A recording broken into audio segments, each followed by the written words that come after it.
अचो त हाणे ठाहिण सिखूं थूम बसर ऐं बग़ैर वारी बिरयानी परसाद वारी। ऐं अॼु छा आहे न, अॼु सत्संग में परसाद खणी वञिणो आहे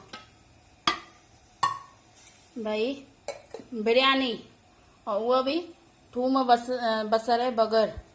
ऐं कीअं बिरयानी ठहंदी थूम बसर ऐं बग़ैर, त मां वेठी आहियां न तव्हांखे ॿुधाइण लाइ कीअं ठहंदी। त हाणे आहे न मां तेल विधो, तेल में और साणी विधी, और हे मस्त पंहिंजो घर जो हथरादो मसालो कुटे रखियो। इहो हाणे और सेके त पोइ मां इहो मसालो कुटे रखियो आहे। मालूम न मसाले में छा छा पियल आहे?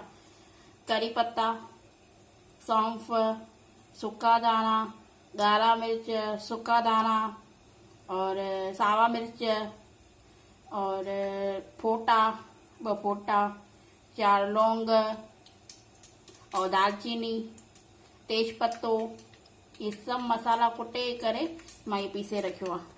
हाणे इहो वरी हिन में विझिजो, एॾो मस्तु सुगंध थी अचे, ढक ॾेई रखां उॾी न वञे सुगंध। इहो हिन में पवंदो कुकर में, तेल तपे और करके थोड़ी, पोइ विझंदमि पटाटा, पोइ मां तव्हांखे बिरयानी ठाहे सेखारियांव थी।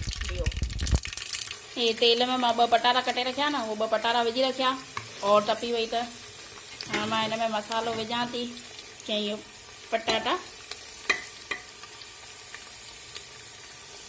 पटाटनि में मसालो लॻी वञे। ॾिसो मसाले में पटाटा भुंजनि था न, ढिरी गैस करे ये हिन में भुंजनि वेठा त विझनि पिया मसाले में। हे त हिन में मां पाणी विझी रखियो आहे सॼो लाहे करे, पोइ इहो पोइ विझंदो चांवरनि जे मथां। हे ॾिसो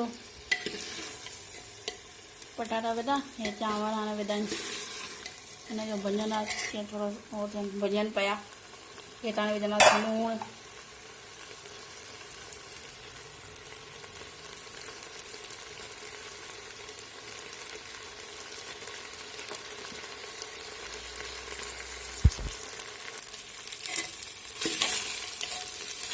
हिनखे घुमाईंदासीं।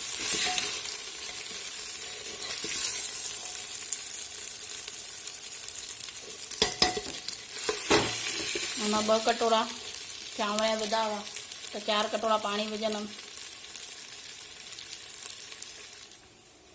हे पाणी मां विझी रखियो आहे कोप में।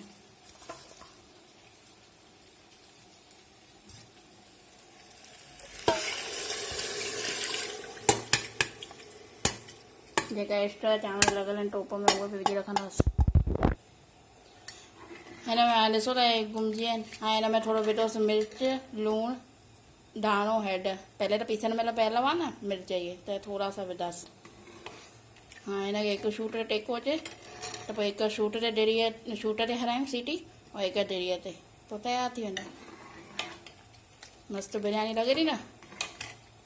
तव्हां बि ठाहींदा मूंखे ॿुधाईंदा। चैनल खे सब्सक्राइब ज़रूरु कजो त मां सुठा वरी ॾेखारियांव न ॿिया बि। ॾिसो हाणे ठही वियो आहे, बाफ़ निकिरी वई आहे।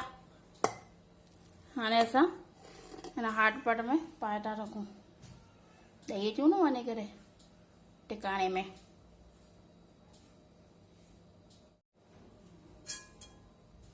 हे मां वाङण तरणो रखियो त उहो तरे रखियो आहे, और हुन सां गॾु इहे मिर्च बि ऐं पुला, और मथां वाङण तरियल लॻे थो न मस्तु पुला। खाइण में बि मस्तु अथव, सुगंध बि एॾी मस्ती अचे आहे। तव्हां बि ठाहींदा और खाईंदा और दान पुञ बि कंदा।